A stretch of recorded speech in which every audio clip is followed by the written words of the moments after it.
Hello and welcome to episode 13 of C++ Weekly. I'm your host, Jason Turner. Once a week, I'll pick some topic of interest in C++ and dig into it with some live coding.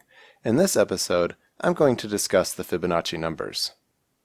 Now, just in case you are not familiar with them, the Fibonacci sequence is a sequence of numbers that are recursively defined. We've got two different options here according to Wikipedia, whether we start with 0 or 1. But the idea is that you take the next value is equal to the previous two values summed together. So you take 0 plus 1 is 1, 1 plus 1 is 2, 1 plus 2 is 3, 2 plus 3 is 5, etc. This is a favorite little program to test the performance of your compiler or the performance of a language that you're working on, or just to learn more about recursion. So we will make our own quick implementation of it. We will start with a recursive definition. And the classic here, I'm going to go ahead and start by including our IOStream header so we can write out the values that we get.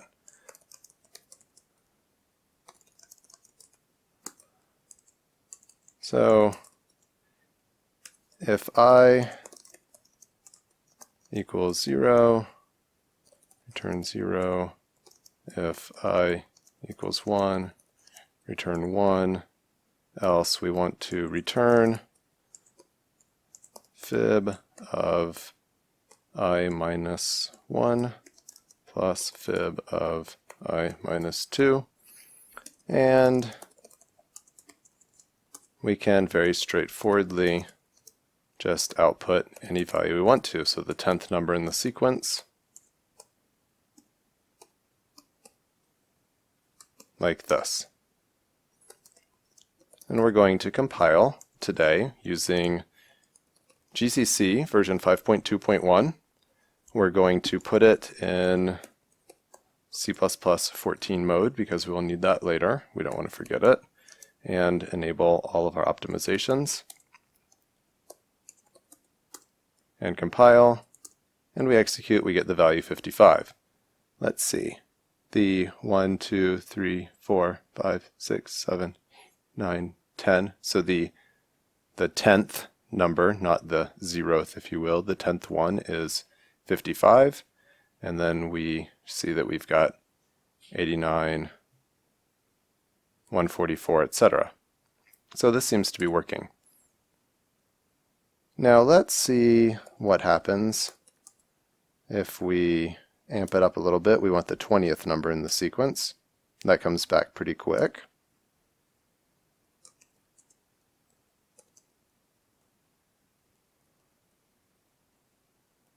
Let's try the 30th.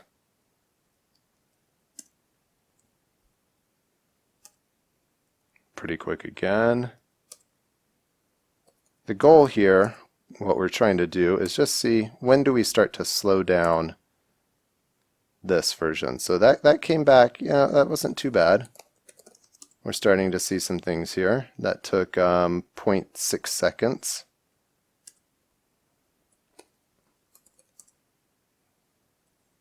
And really, it's only possible that it's even getting as fast and as far as it is because modern C++ compilers are doing tail recursion call elimination, and it's making this much more better performing than it might otherwise be. Alright, so now we're to the point where we just don't want to wait this long for the purposes of this video. So let's say value 45. See if we can get something that's got a marginal amount of time, a few seconds, maybe. There we go, 6.7 seconds to get the 45th value, and it looks like I would say there's a good chance that we might be overflowing, so let's just do a quick check.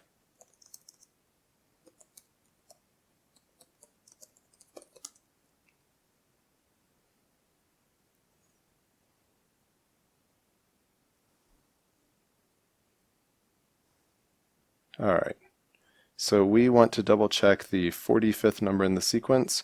1134903170. Alright, very good. Okay, so the template metaprogrammer in C++ might come up to this and say, well, this is silly. Why are you doing things at runtime that you could be doing at compile time? And so that's interesting. Let's see what happens if we try to do this at compile time instead. So we're going to create a struct. We're going to call it fib. And we're going to give it a constant val that is equal to the fib. Let's see, we need template parameter here. Template int I. We want to add the value of I minus 1 val plus the value of I minus 2 val. And now we need to give it our startup conditions. So we can say here that in the 0th case we want val to be equal to 0.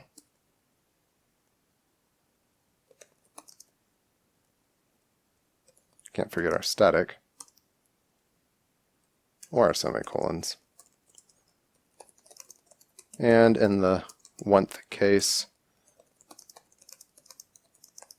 we'll make val equal to 1, and then same thing as before.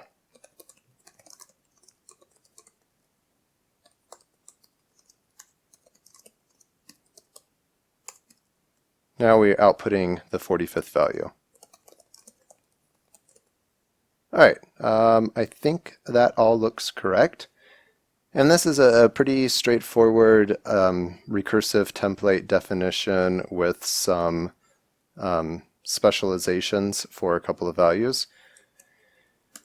And now we're doing all the work at compile time. Oops, we're recompiling recursive. We want to compile instead the template version and output it.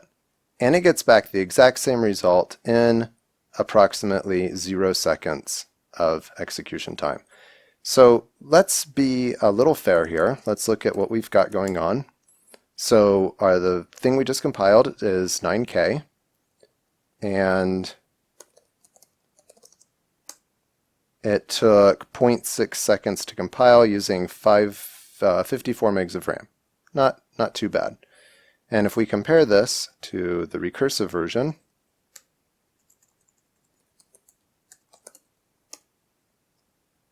that takes approximately the same amount of time in memory to compile, but as we already saw, it takes 6 seconds to execute. And let's look at the executable. So the recursive version is actually larger than the compile time version. And let's see, 6.7 seconds again approximately. As you can see, I am running in VirtualBox, but yes, we're getting approximately the same results each time. No big deal. Alright. So you might immediately ask, well, why the world, why don't we just use the template version all the time? The problem is we must know at compile time. There's no way for us to do something like standard out, user defined value. This simply isn't going to compile because it's something that must be known at compile time. And we can demonstrate this if we add in our argc and our argv and say we want to do argc here. Now when we try to compile the template version, we will get argc is not a constant expression, so there's no way for the compiler to do this at runtime, at compile time. So we say, well, obviously, we're modern C++ developers, so instead, what we should do is use our recursive version, but make it a const expression instead. And this is certainly an idea. So let's compile this. See, We get no compiler warnings or errors of any kind. But it still takes like 6 seconds to execute. And the problem is, it seems that the compiler, it doesn't necessarily want to execute all this const expression stuff in a recursive manner to a depth of 45 at compile time. I don't know what its limits are, and it's almost impossible for us to measure, because when you get down in the like 40 range, again, it's going to run almost immediately anyhow. Well, that took slightly more time than immediately. But so this isn't really helping us.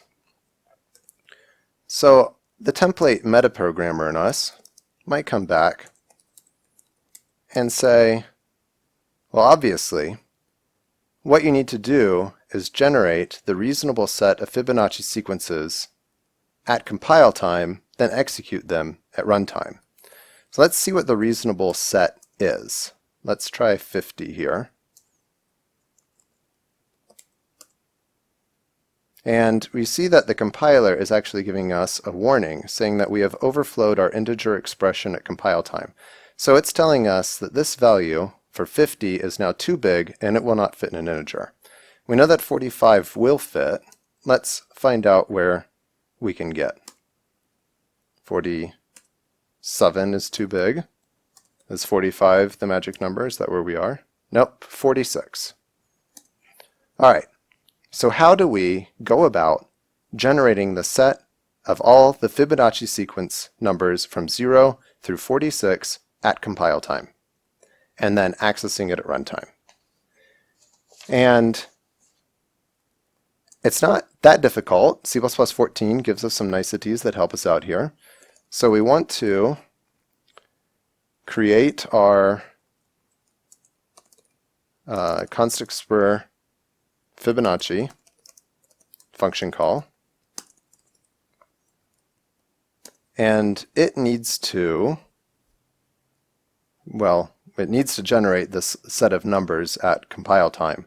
So the question of how do we do this is we're going to create another function called fibimple, and we are going to use make index sequence.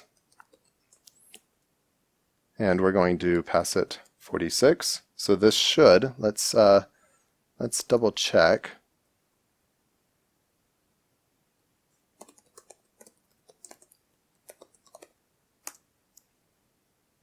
Good old cppreference.com.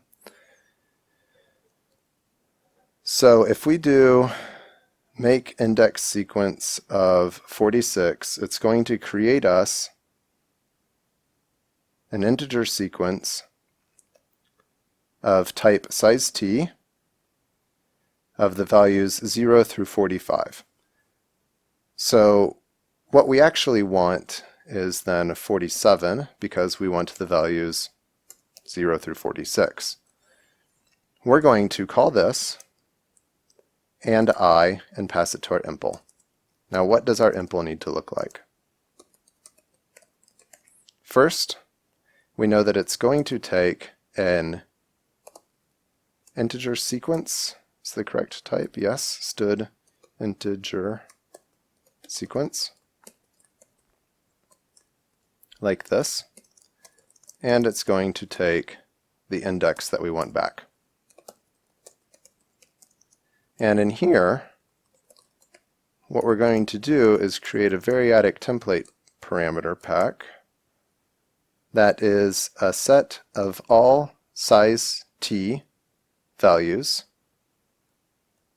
and our integer sequence. So what this is going to do, make index sequence, is going to generate something that looks like integer sequence 0, 1, 2, 3, 4, 5, etc. up to 46. All right.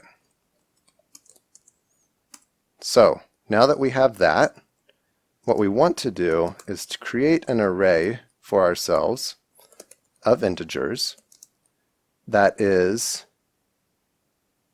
of the size of ... I. So this is saying if we've got 47 values that have been passed in here, 0 through 46, then we are creating a standard array of type integer that can hold 47 values. We're going to call that A. We're going to make this a, let's see, const expr. And we therefore need to initialize it at compile time. And that's not a problem, because we already have for us a set of templates that can generate the Fibonacci sequence for us. We just have to be able to pass it some numbers at compile time. So no big deal. We say we want the Fibonacci of I, and we want its val, and we want to do a variadic expansion of that. So now we have generated for us at compile time this array of integers that represents the Fibonacci sequence, and then we simply return the array of I. This is very good. I think this should work, except we are missing standard array, and we want to go back to the 45th value here, and oops, forgot another header. Let's see, where is that? Integer sequence lives in the utility header.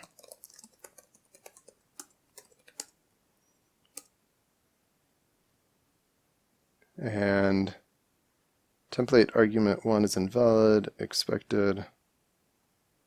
Oh. This is what I get for trying to do a variadic expansion with only 2 dots instead of 3. And we still got one problem, type mismatch on our integer sequence. Let's see, that's a size t. Where did we mess up here? Oh, first of all, that shouldn't be there. That's gratuitous. And here we go. This should have been index sequence, not integer sequence, because integer sequence expects the type to be specified, and index sequence is size t. Alright, so that compiled in 0.62 seconds, and we get the result back in virtually 0 time, and we're using 54 megs to compile again. Let's see how our compile size compares.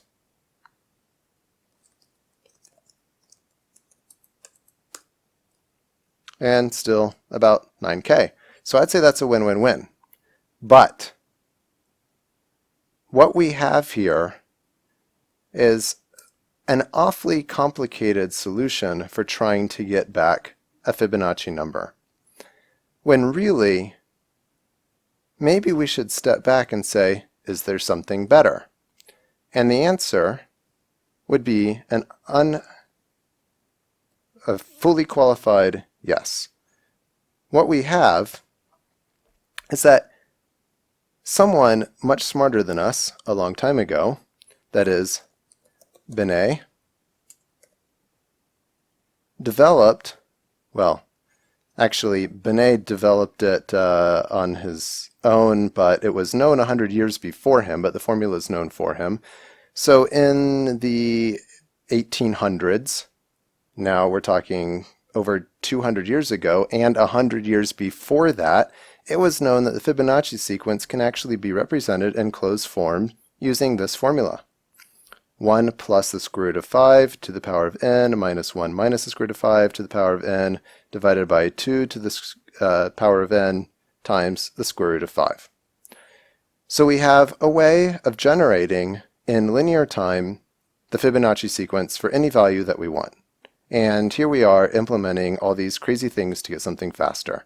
So instead of overcomplicating the solution, we really just need to look for a simpler option whenever we can. So we're going to implement Fibonacci sequence with a Binet formula. And we can do this Now, I'm going to implement this as a const expr, but it's worth noting that not all compilers will actually accept it as such.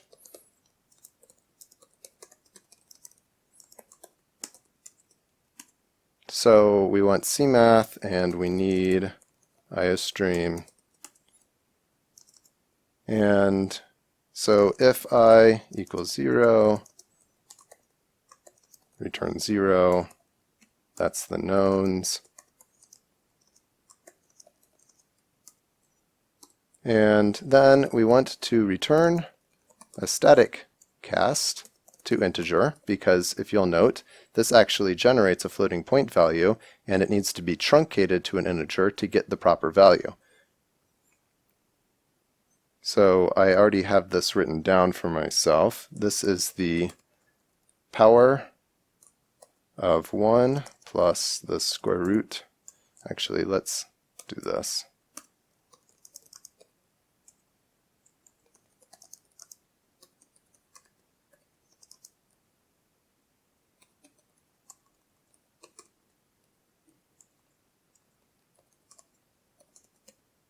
That's a value that we really only need to calculate once. Square root of 5 to the I, to the input value, minus the power of 1 minus the square root of 5 to the power of I again. And we want this entire quantity to be divided by 2 to the I times the square root of 5. There.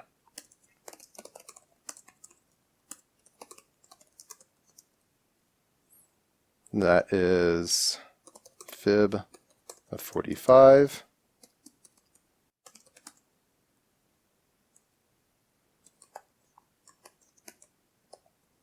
We're going to do O3 again.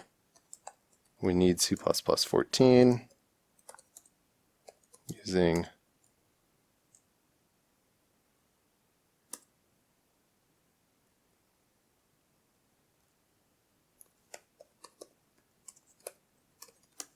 const expr. And let's see, so that took us 0.6 seconds to compile, which is right in the ballpark of everything else. And it's slightly smaller binary size than the other options. And when we go to actually execute it, we get a result back in 0 seconds. That seems to not be the correct result. Let's double check that. Oh, obviously, we can't have an integer for our square root of 5. That won't help anything. All right. And we get the value expected back in 0 seconds. So we've got a smaller binary, approximately the same compile time, significantly less complex code, and about as fast at runtime as we could ever possibly hope to be. So the lesson is, look for a simpler solution, use simpler algorithms. As always, thanks for watching, and I hope you enjoyed this episode.